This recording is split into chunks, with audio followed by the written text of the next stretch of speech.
We disagree on so many things, but that's what makes it good, because that means we challenge each other. Look, and this is a personal opinion. As an agency, when we are together in one room brainstorming, the energy of people, I think that's amazing. I don't think AI can replace that. But how you use AI, and I don't, these days it's very cliched. Everyone is talking about that.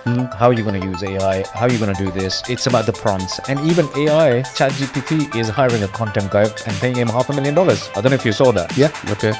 So the thing is, the human element still adds to the finesse and stuff.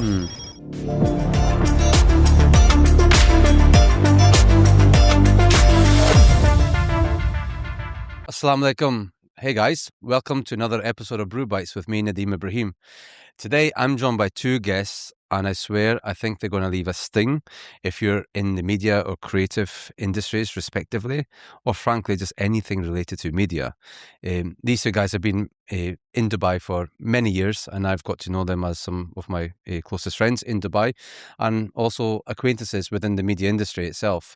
I'm joined by Samir and Lawrence, and these two guys are trying to change the model of agencies. Would you believe that? The model of agencies. And I've been in the industry for about 19 years, and I've seen people try to change the model of the agencies. I think with AI on the horizon, it's actually creating a gateway for that white space to occur. But I'm not entirely convinced, guys. And I'm playing devil's advocate here because it has to be somebody that plays devil's advocate in this manner. But I applaud you for what you are trying to fulfill. But I'm still not as convinced as maybe I should be. And I know we've spoken in the past before about what your desires and ambitions are. And I think wholeheartedly there is something there. But I would really understand is how will brands really believe it? Okay. But before we go into it, first of all, gents, thank you for coming on the show. Lawrence, actually, before we sort of crack into things, just out of curiosity, because you've been in this space for quite some time, but there was a life before all this happened, right? Absolutely. Mate, what was your first hustle outside of this system that then got you into this system? A good question.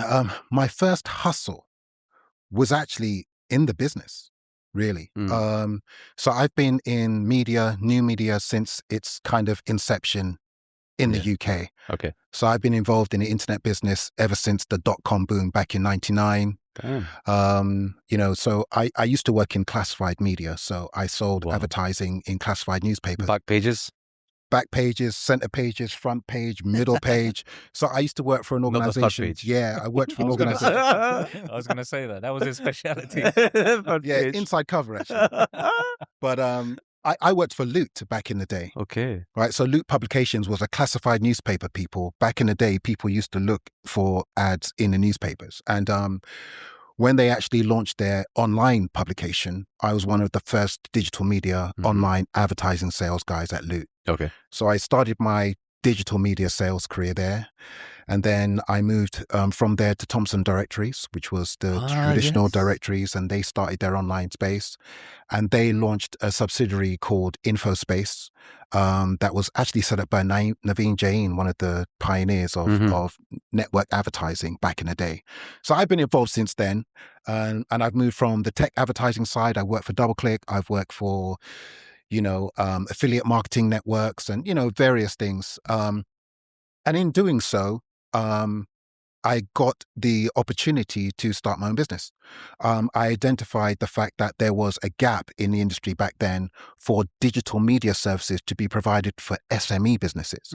So back in the day, it was all the big companies, all the big brands, and SMEs weren't really getting a look in, apart from maybe SEO. So myself and a couple of other business partners, we started an agency called Pure Online Genius back in 2005. Nice. I love the name. Yeah, and I ran that for about 5 years. Branding, actually. Yeah, we had some cool branding, and back in the day, it was all naming all of the services after all the big media moguls back in the day, and it was a long story, but we did that. So that was really my first hustle, to actually start an agency business back in 2005. Nice. Specifically designed to serve SME businesses, ethnic minority owned SME businesses back in the UK, and we were quite successful in doing that. But I think back then was it when Yell.com came around? That was when Yell.com was around, and AOL was still around, and Lycos and InfoSeek and all of this stuff was still around. And then in the mid 2000s, you had the onslaught of the Googles and the double clicks and all this that started to change the media industry, and it basically cut SME businesses out from online advertising. Absolutely. Right. So yeah, that was the whole hustle behind that. Myself and two other business partners started that. We were quite successful for about 5 years until we decided to split and go our own way. Really We can get into, the rest of the story then. Yeah. But I think my hustle kind of intuitiveness was really from my mother, Okay. So as I was a kid growing up in Northwest London, I actually helped my mum to open the first store selling ethnic clothing on Harlesden High Street. And before that, we actually had a market stall in Wembley Market and sold clothes on the street, right? So all of those things actually taught me to be a salesperson, to be a hustler. And as soon as I had the opportunity, I decided to start my own business. Amazing. You gave me a bit of a nostalgic moment when you talk about Yell, what you did for your mum back in Northwest London. Was tech ever something that you were ever related to? And did you have like a piece of tech that you always sort of was like the go-to tech that you grew up with? My go-to tech was really my Walkman. Yeah. I know that sounds crazy. Man. I'm that old, right? No. So I remember when the Walkman was out, before there were iPods and before anything like that. Before mini discs. Before CDs, having that, cassette Walkman, original Sony Walkman, and being able to bop the street and listen to music with it was revolutionary for us, And then when the iPod came out and things like that, so we grew up in the days when there were no screens on phones. You actually had to send SMS messages, right? And wait for people to reply. Even before that, I actually had one of my first sales jobs was working for a company called Millicom. Okay. Right. And they were the ones that introduced pagers into the UK. I bought a pager. Exactly. I had a black pager. Yeah. So, tech has always been around. Yeah. And we had the whole brick phones and stuff like that. So my go-to piece of tech was really the Sony Walkman. Right. I mean, for those who don't know what a Sony Walkman was, back then is a tape cassette that you put in. Okay. And those who don't know what a pager would be where you want to send someone a set character message, but you'd have to call the operator and he or she would type it and then would send it as a bleep. 130 characters. That's amazing. And this was before mobile phones even can send SMS messages. You had a pager to send that SMS message, right? So why did you look at me when you were talking about pagers? Do you think I'm that young? Well, I have no comment on that one, okay? Because we can go quite deep on that. But Samir, before we talk about how you guys sort of came together, you had your own travel company, right? Yeah. So, when you talk about hustle and the word entrepreneurship, before even I knew it, when I recall, when I was in school and stuff, I used to wing phones. I used to sell phones in London when I was in Hampstead School and stuff. So I was just selling phones to my friends and to my colleagues and secondhand phones or secondhand grey market phones. Yeah, grey market, quotation mark. Yeah. Okay. I don't know where they came from. I was just selling them and making my margins. Yeah, but I didn't know at that time that was entrepreneurship. Entrepreneurship. Mm-hmm. And then when I went into my A levels and I moved out of London to Milton Keynes, and I was playing cricket, and I used to be good at cricket, and we used to play at a good standard. And I was like, mate, why are these guys paying 200 quid for a bat? So then I got an idea, and I was like, I used to get bats made from Pakistan, put my label on it, and I used to sell 20 quid bats for 150 quid. What? So this is I started doing that when I was in my A levels, and that's in my A levels. I think I was making the most money in my class and stuff. So that's where the business knack, start to come in. And then when I went to uni, I started my travel year in my penultimate year because I wanted to take a year out and gain some job experience. But I was like, what better way to do it than starting my own travel company?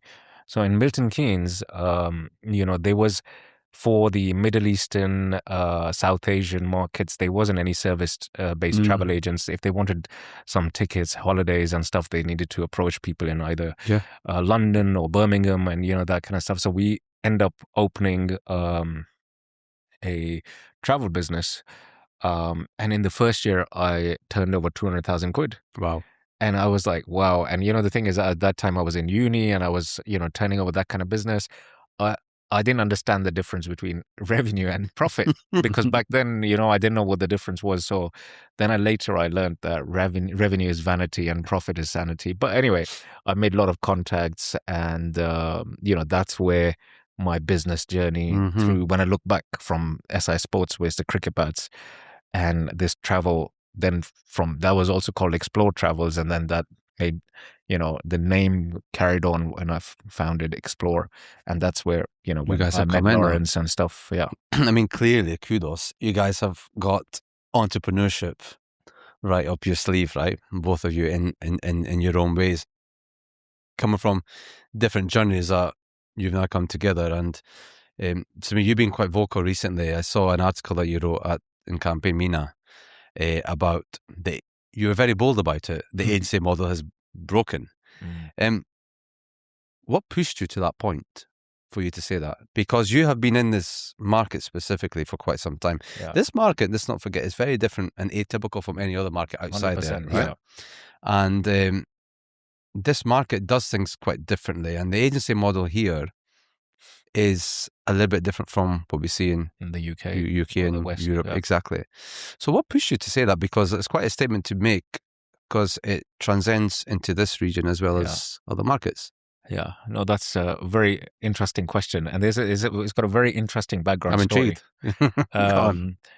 It took, like, the thing is, we started the agency in 2009. Like, I founded Explore in 2009. Then Lawrence joined me, I think, latter part of 2009. And then we remodeled because we were more of a consultancy in the beginning. Yeah. We were a consultancy providing training and workshops to some of the leading advertising groups locally in England and also internationally when it comes to digital media and digital marketing.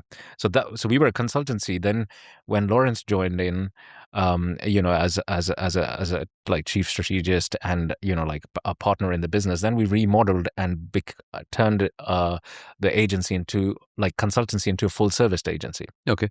So we've been dealing with problems as a consultancy. Clients used to share their problems. Agencies used to share their problems. So we always knew what is it that the client needs and what is it that the agency must offer to the clients. So that was the foundation of a year. And then 2014, from Milton Keynes, 2012, we first opened our office in Lahore in Pakistan.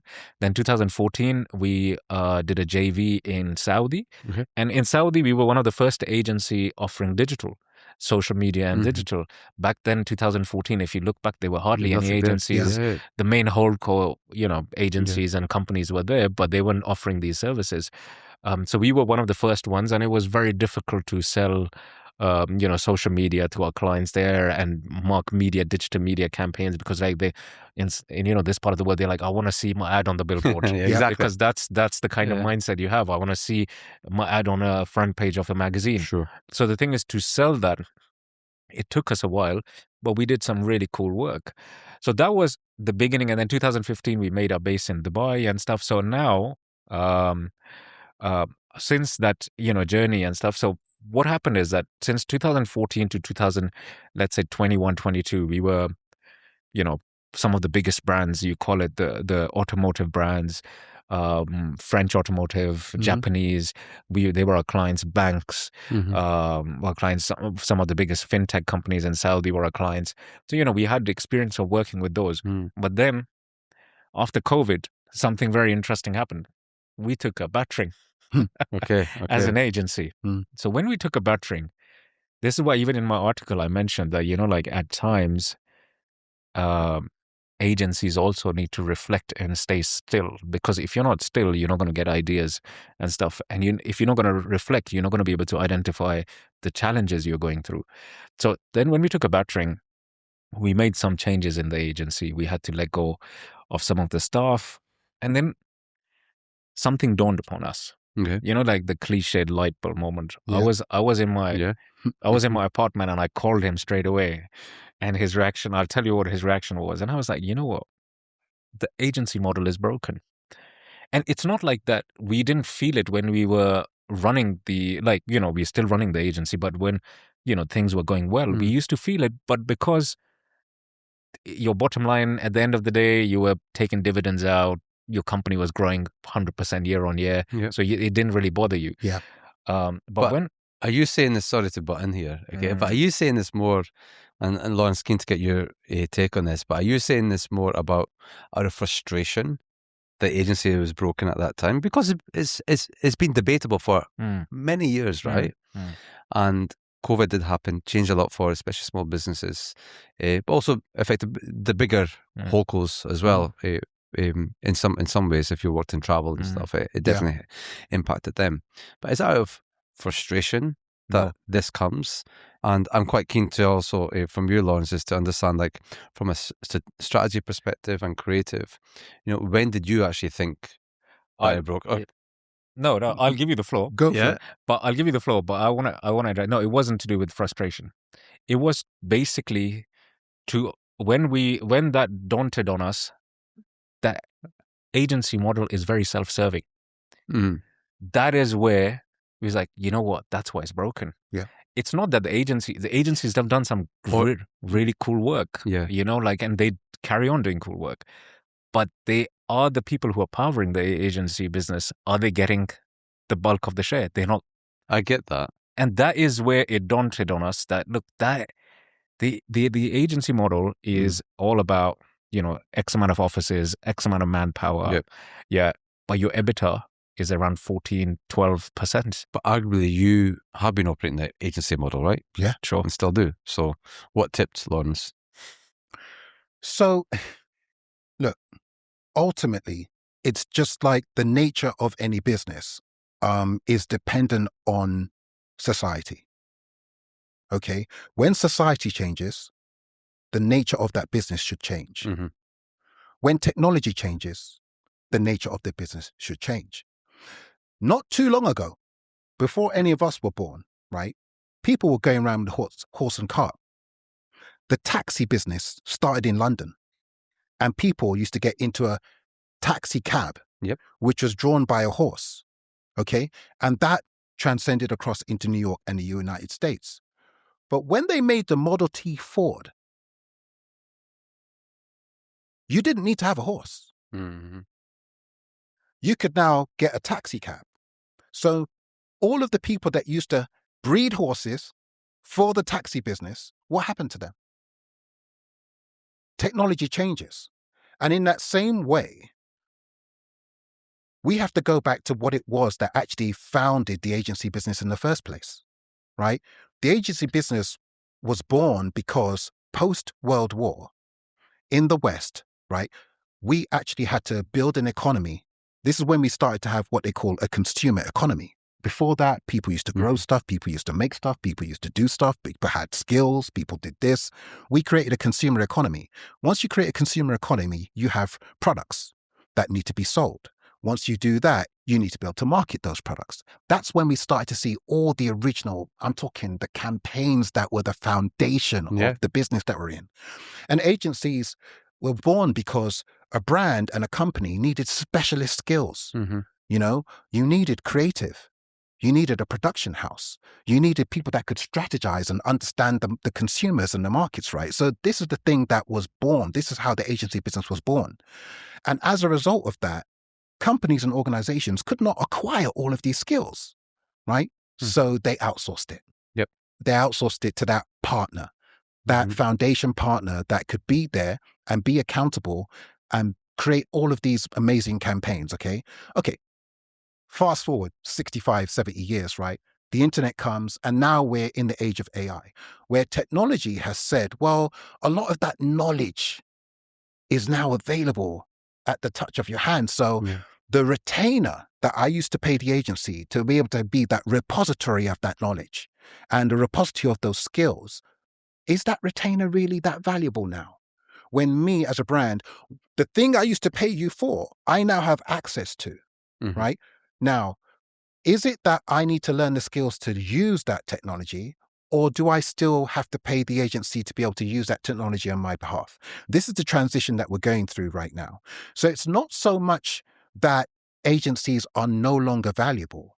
It's the model that the agency But business Lawrence, can I add was something to working this? with, right? Is now needs to evolve.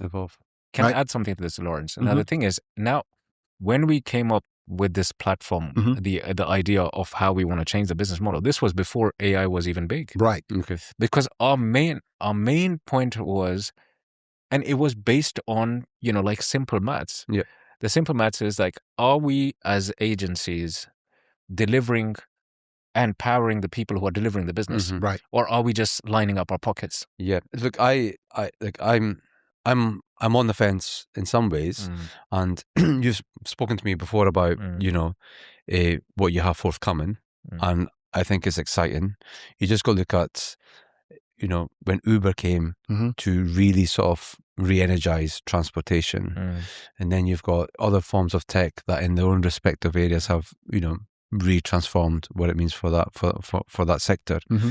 But in marketing and media, I think agencies have got a lot of things right under the current or the dated models, if you want to call it. 100%. They have their models have allowed us or allowed them to produce some of the most memorable advertising, because this is what it's in, right? Yep. Look at the when Martin Sorrell first came, and then he created WPP. He had this madman approach, which was just really taking advertising for what it really meant. Yep. Bringing in the best of the best to be able to deliver and fulfill. I get goosebumps when I talk about this because it's so true, and that's where the passion was coming. And you knew you were getting a level of expertise and quality. I think over time,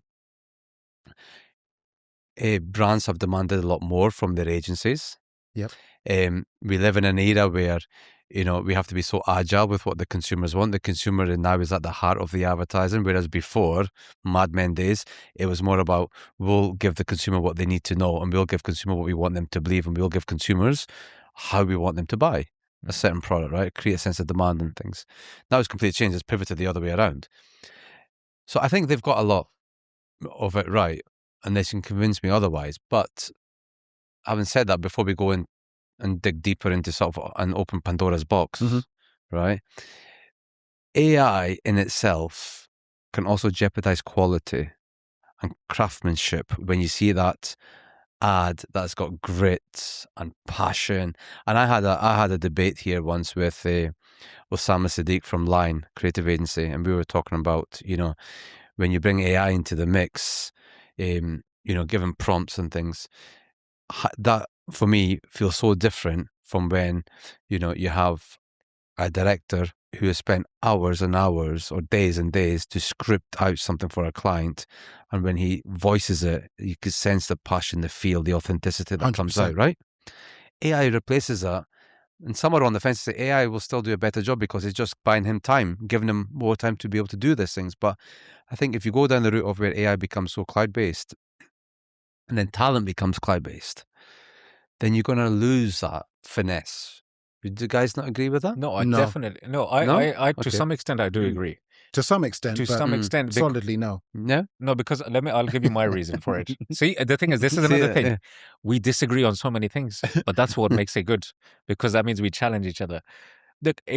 I personally, and this is a personal opinion, as an agency, when we are together in one room brainstorming, the energy of people, I think that's amazing. I don't think AI can replace that.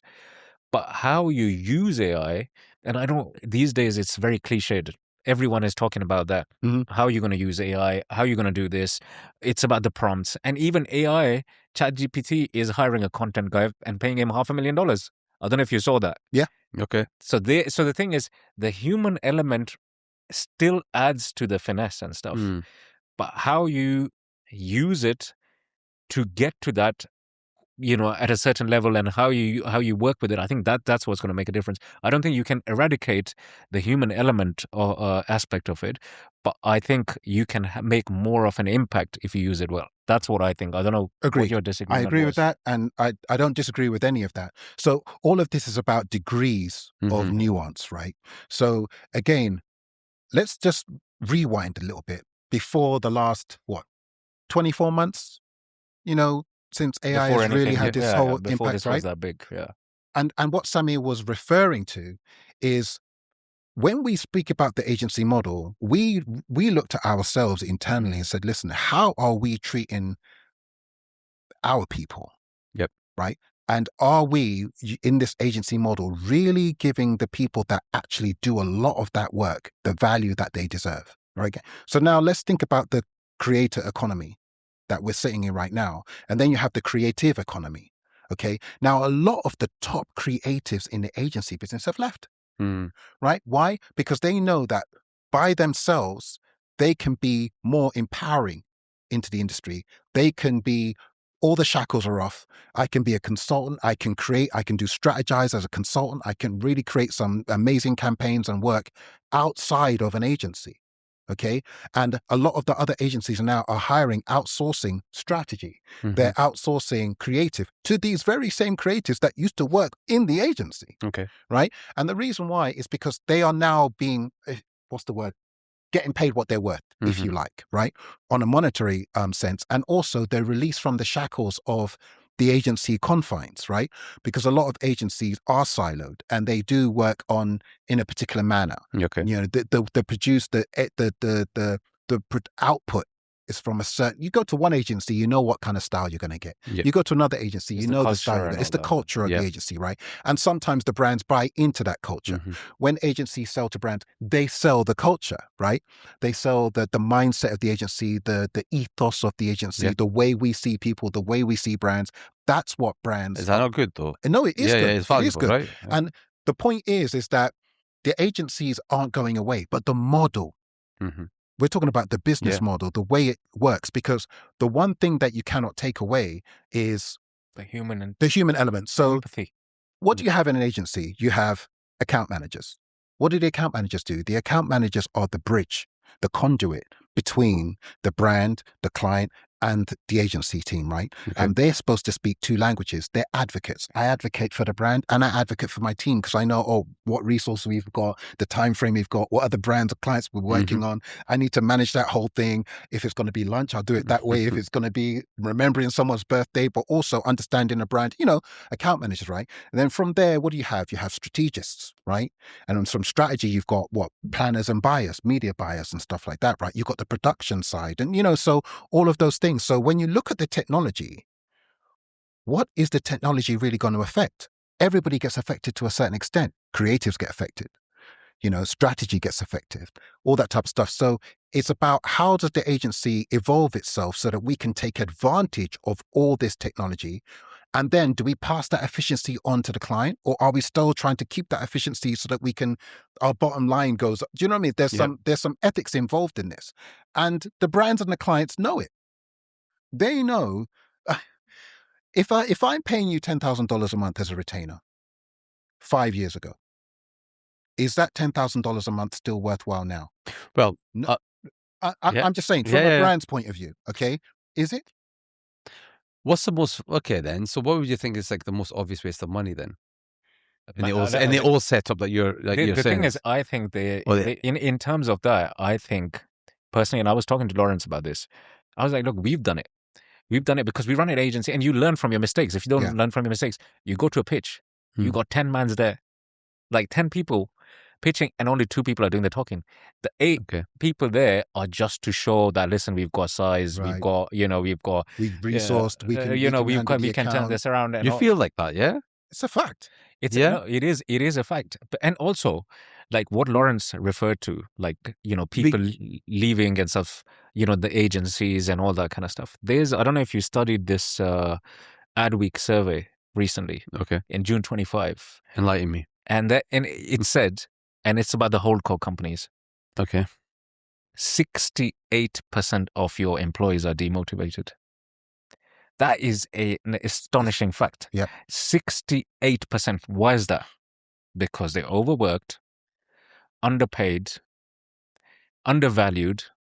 They're bored of the same clients and accounts they're working on, especially if you talk about creative. Okay. Because they want more challenges. And then why is it that majority of these guys are still doing freelance work? because they want to get paid, not just because of money. It's to challenge their creativity. We had our creative director, our ECD, and our our directors and stuff. They used to come to us, and we used to allow them to do free work. We're like, listen, do it, because that will refresh. Because I'm like, look, we've got these accounts. How much different creative can you do for a TV brand, for example? Yeah. It gets a bit. But if I go back to your point about sometimes just showing faces to sell in, the support that an agency can bring for a given client. And in my own personal experience, where I've seen it, is it's impossible to have a person that's going to be 100% dedicated, right? Definitely. Okay. But by you showing up to a pitch to show that you are interested from all levels of seniority, wherever need be, you are definitely showing desire that you have invested interest. Thereafter,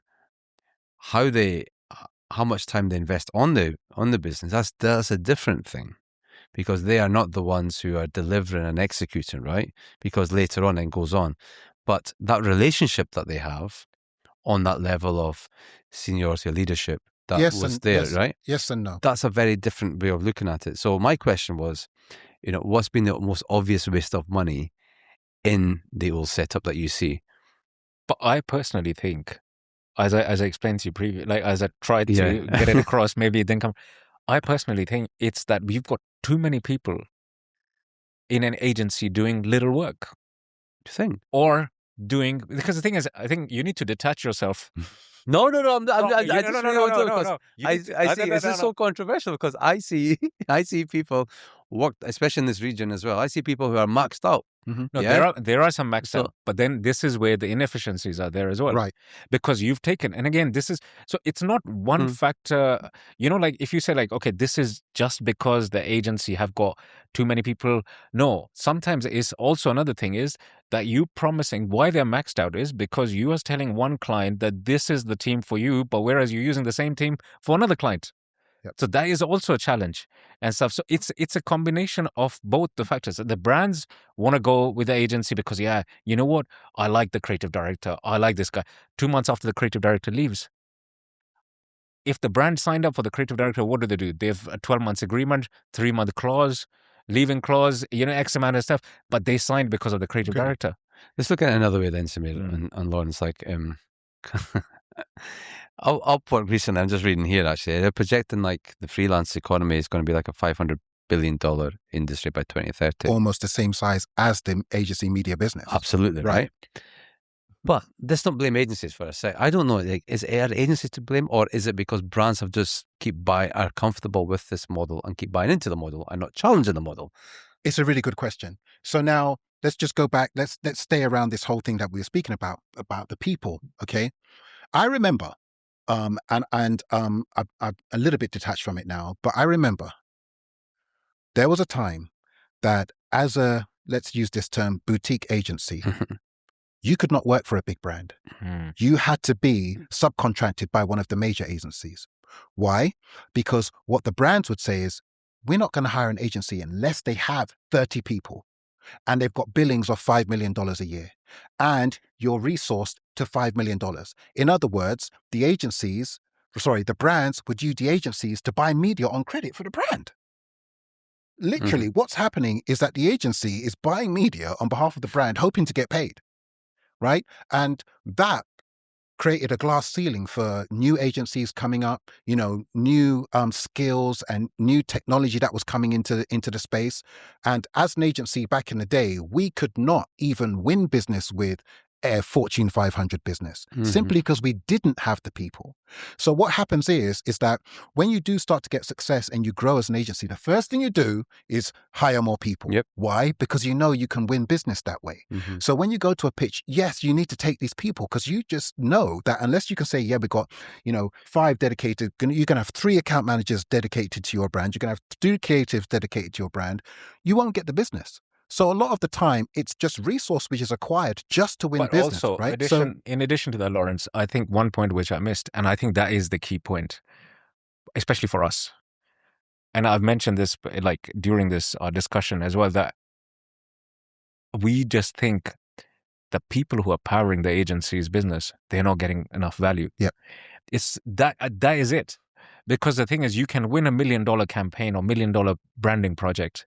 You still paying $15,000 a month in salary and netting. So that's a bit different. This is about efficiencies of an operating cost for a business, right? Not just an operating cost. Which I think is different from what you're suggesting, because what Lawrence is suggesting is the fact that brands are comfortable by seeing a team of 30, 40 people rock up and say, and I get that. I get that because brands want comfort and assurance that expertise is there, speciality is there.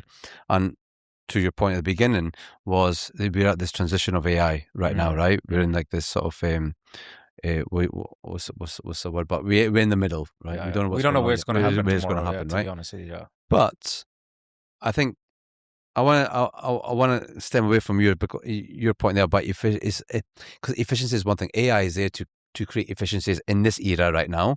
It's being used by C-levels and decision makers to cull or redirect talent in a different way, reduce numbers where efficiencies can be met by AI to fulfill certain gaps, and then nurture talent in another way. But from what we've been discussing now is that team of 30 that rocks up to a pitch, for example. I think one of you actually said that you could swap 30 people for 30 clouds. Okay, so 30 clouds of talent that's scattered around the world. How can you ensure that chemistry is there? Because what we spoke about earlier was agencies come up with different agencies will come up with their own mantra, their culture, their ethos, their approach. You're going to bring in, let's just take the 30 as an example, from different parts of the world, different time zones, different thoughts, beliefs. What is creative for them might be different from what's creative there. We even see it today. Ads that you see on TV today in this region look so different from the other UK. parts. Yeah, exactly. We were talking about this earlier. Absolutely. Yeah. So, like the ads you see in the UK, you don't see the ads. And the creativity is very... So how do you ensure talent and skill sets are to a level where brands, not just SMEs, because we don't discredit SMEs, and SMEs should be treated not any different from the big companies out there, right? The Fortune 500, as you mentioned, they have the same regard. So how can you ensure that quality of expertise with the same ethos that you're bringing in then, remains consistent? Without going into too much detail at this stage, because we're still into development and stuff as well. But it's very simple, to be honest with you. Lawrence, I think, touched upon this a few minutes ago. It's like when you go into a pitch, they're like, I want this person onto the account and that person, because they understand there's an agency ethos. But brands want to work with people who understand the brand ethos. So it's basically matching them with that same kind of resource. Someone who's got FMCG experience in Saudi Arabia, for example, for X amount of years. Someone who's got automotive experience in Egypt, and they're launching a car in Egypt. So you match them with that particular resource, like a group of resource. So they understand, because more than, and this is again, you've touched upon this point, and again, this is another flaw. Agencies bring their own culture and all that. And by the way, we're not against the agency model. No. We just think agency model needs to be evolved, because these days brand equity has changed. Social media has changed the game. Social media has changed the game. So when as an agency owner, and we've done that, when you go to a brand and say, listen, I want you to pay me $2 million to get one DVC. Why are we doing that? And it's also brand's fault, because the thing is, you want to charge a brand $2 million because you want to increase your, and again, because everything is interlinked. You want to charge them because you want to make your bottom line. But is that the right thing for the client? Because these days, $2 million should give you 200 content pieces. But why are we charging them one piece of content with 3 different variations for the ad campaign so that we can run that? Whereas if you produce 200 content, you might not need to spend media, because on social media, algorithms have changed now so much in comparison to 5 to 7 years ago. Yeah. If based on your interest, you see that video and stuff. So this is what I'm trying to explain is that my point is that it's a combination of factors. This is what agencies need to rethink, not change completely rethink that.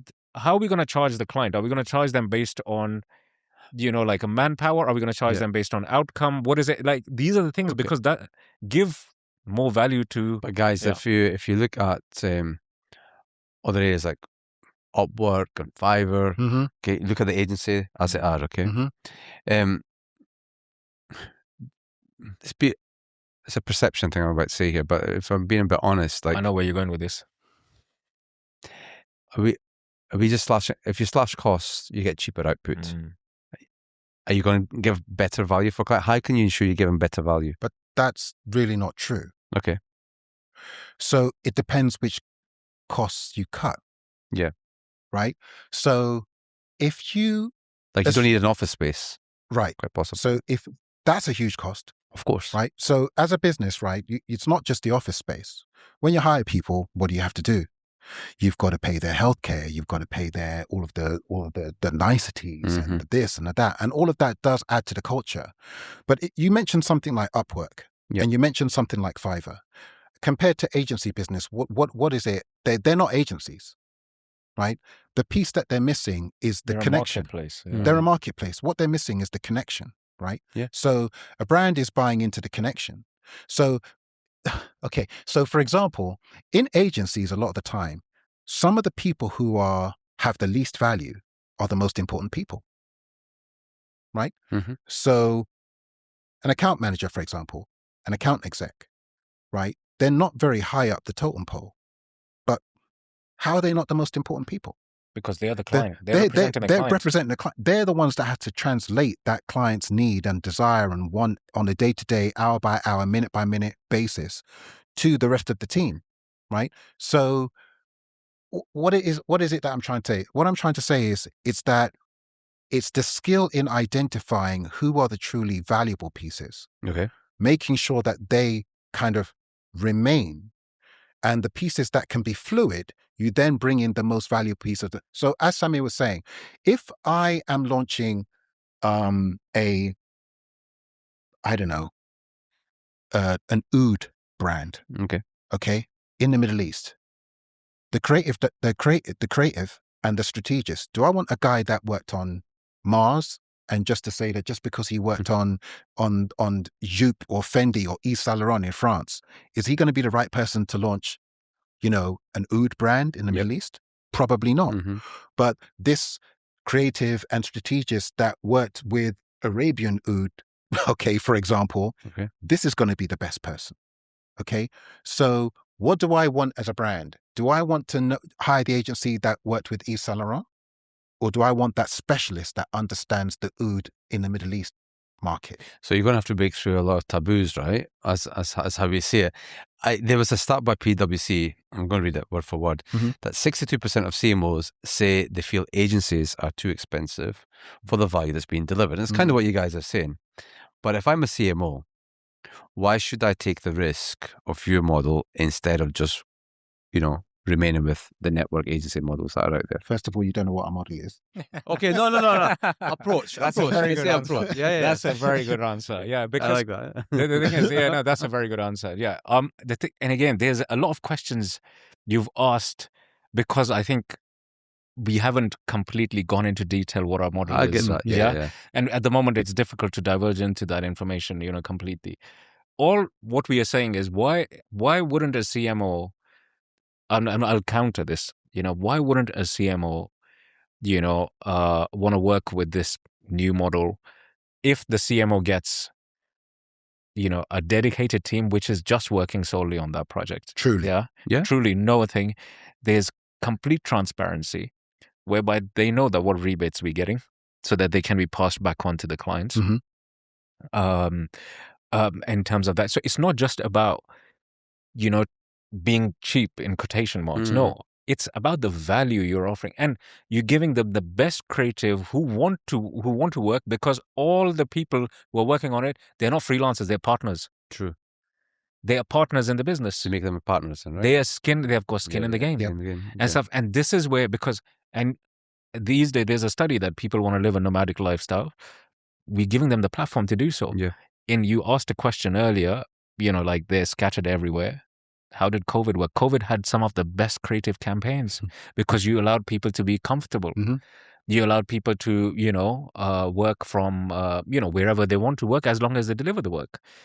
So the thing is, and by the way, not everyone, it's not like, the thing is, what we're trying to do is not everyone is going to be on there.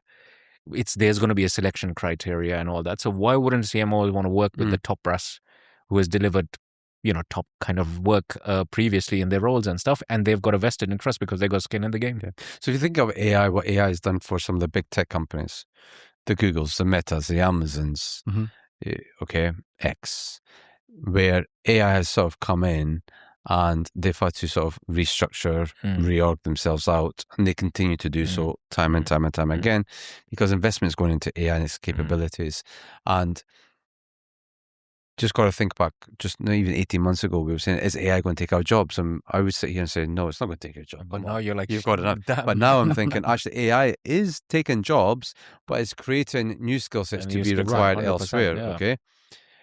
So those big tech companies have been rapidly transforming themselves and changing and still navigating, finding, what is the right calibration for themselves. They still haven't really sussed it out. We see it every day.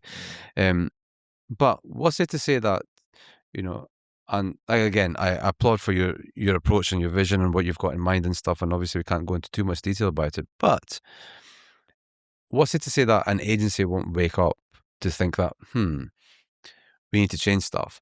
And if you look at Omnicom and IPG merger that's about to unfold later this year, okay, will be the biggest powerhouse in the ad industry or media industry.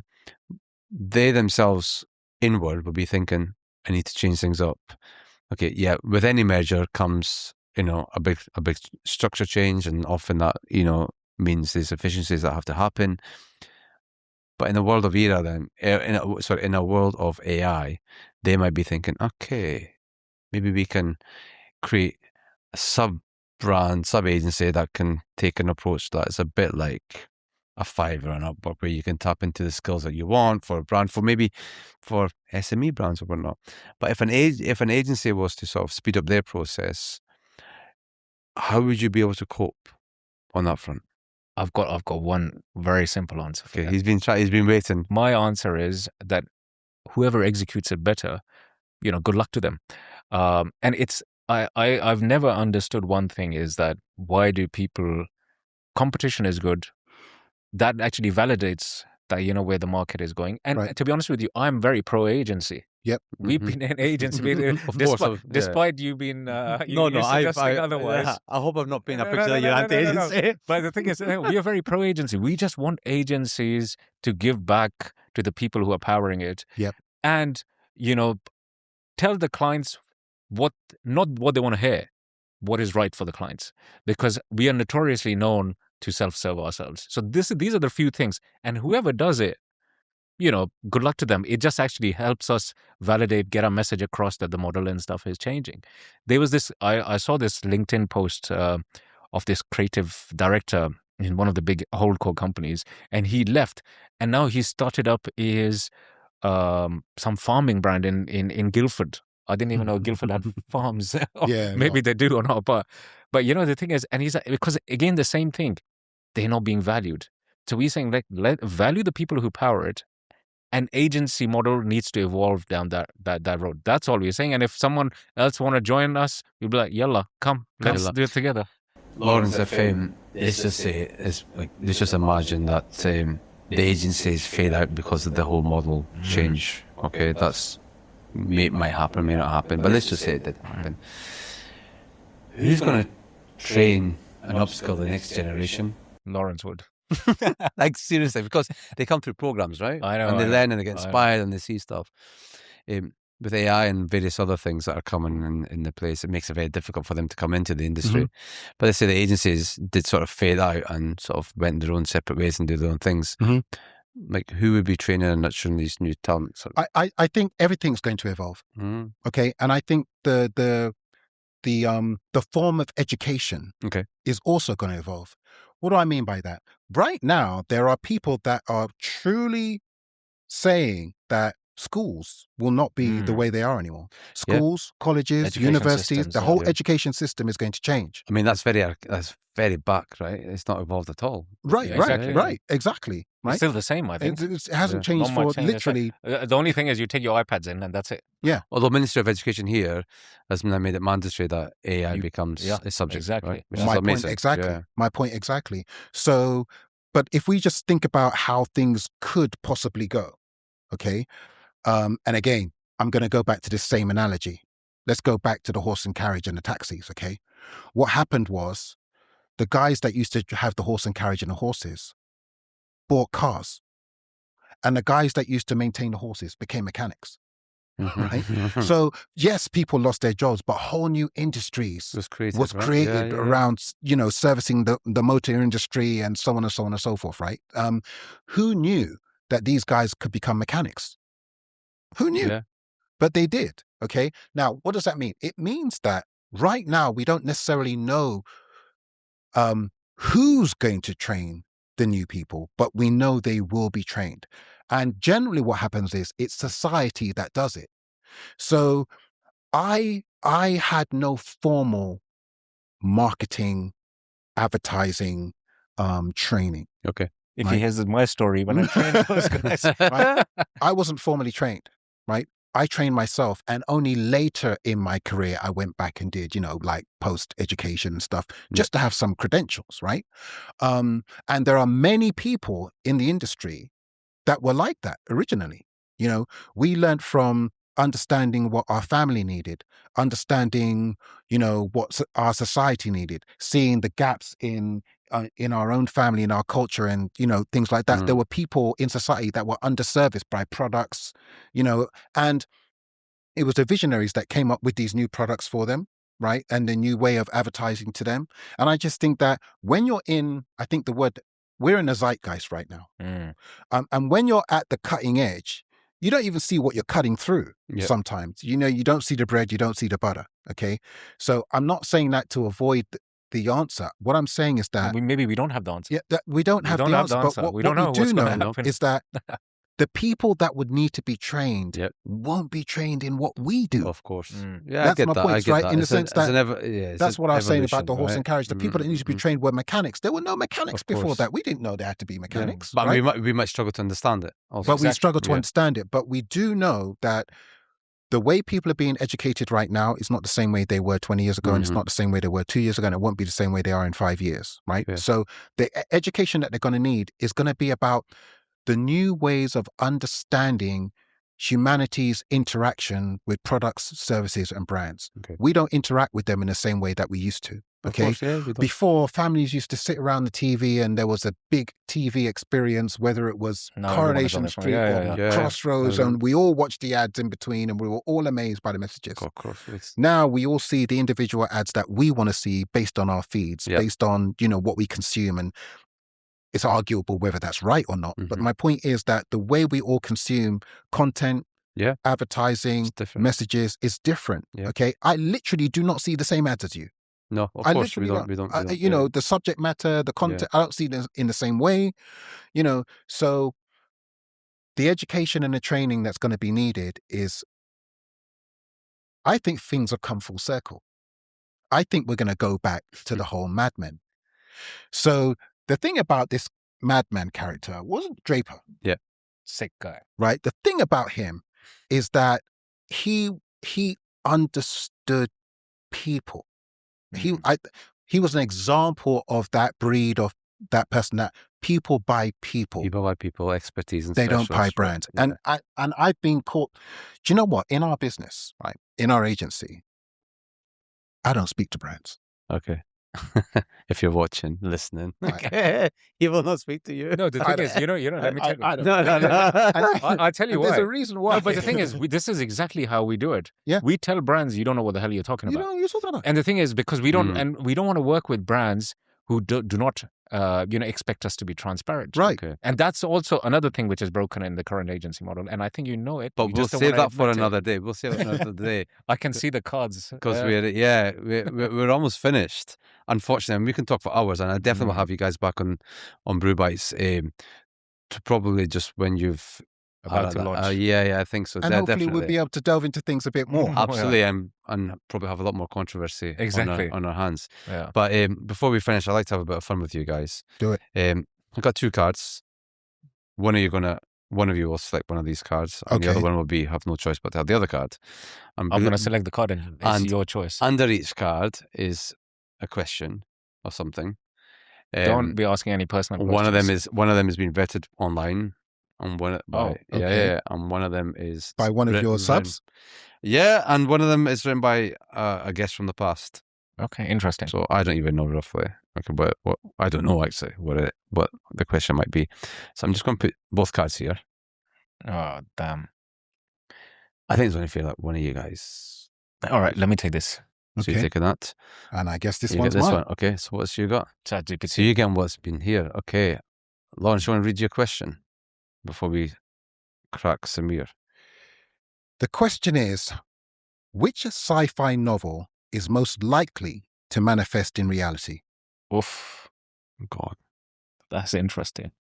Are you into sci-fi books? I am. Oh, you're into I sci-fi. am a little bit. Yeah.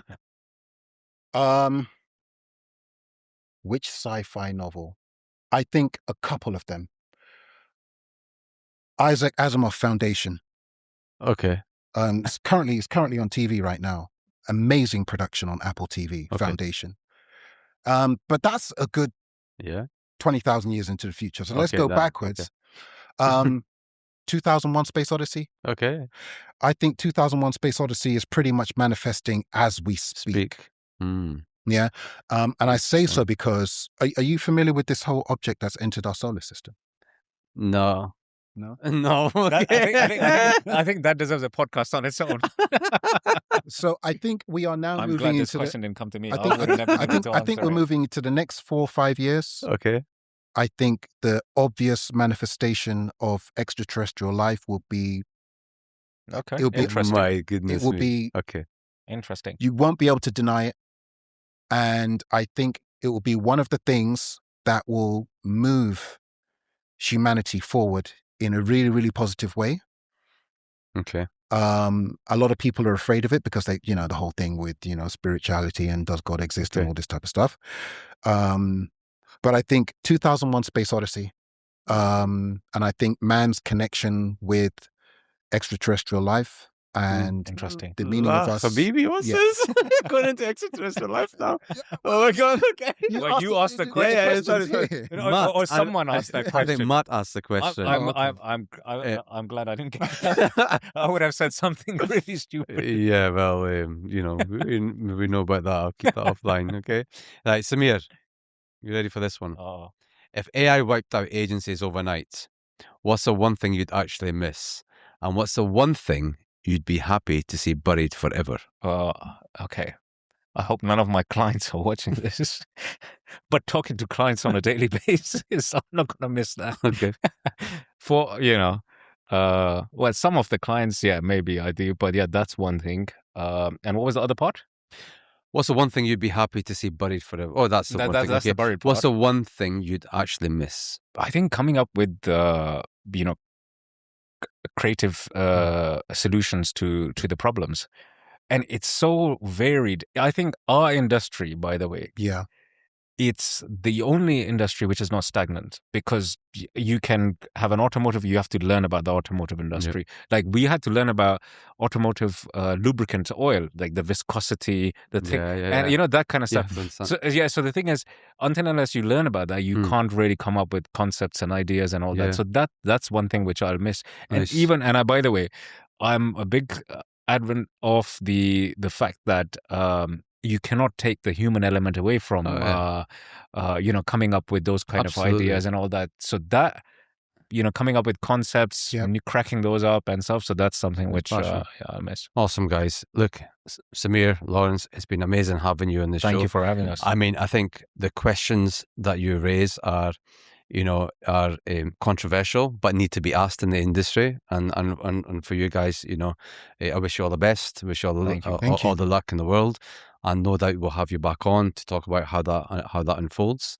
How convinced are you on the? I'm still. Are you still on the fence? I'm going to remain neutral until unless. Okay, I'm going to remain neutral. Fair enough. And maybe in a few months' time I'll be convinced otherwise. I am almost convinced, but I'm going to remain neutral as much as possible and impartial as much as possible. It's Also, all positive. This is the yeah, main yeah, thing. yeah. Positive change. I think just having the discussion makes a difference. Yes. And people need to start discussing these topics. Yeah. So, gents, thanks again.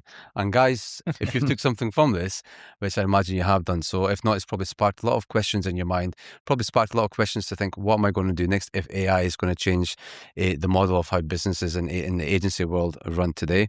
You know, do share, subscribe, and until next time, see ya.